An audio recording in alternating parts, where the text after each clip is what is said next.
Welcome back to my vlog. Aking i-video ngayon itong 200 square meter dito na naka-prepare para sa inspection ngayon.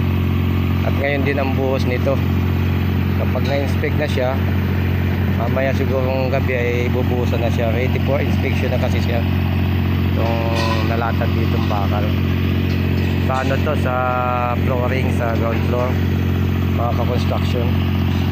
Bali yung ginamit ditong bakal 12mm, naka one way lang siya at may extra lang siya dito sa biga.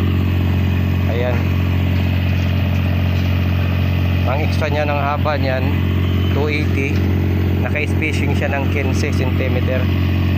Ayan mga yan, galing dyan yan hanggang dito.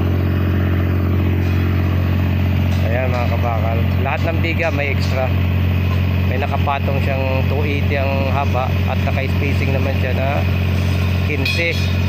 At meron siyang holder na 4. Ayan, bali dalawa-dalawa yung holder. Tapos dito sa portion na to, meron ditong extra din dito sa biga nakapatong. Ayan, ang haba naman yan 4 meters. Naka-spacing naman siya ng 30. Ayan, ito mga kabakal. Yan, ganon yung cutting list, yung schedule ng cutting list. So ito yung yung extra sa top bar sa biga. At galing dito sa biga naman na pahalang, pa-cross dito, meron siyang 4 meters na extra. Naka-eskwala dito. Ground beam ito mga kabakal. At ground floor slab. Sabay-sabay na silang bubuhusan at ito ay kompleto na ng bakal. Bali 200 square meter siya na ma-approvean ngayon na pwedeng buhusan. Area pala to ng Pag-aragan sa Sunpor. Sakop ito ng Sunpor. At dito naka-blackout siya. Yan, may gumagawa na ng blackout.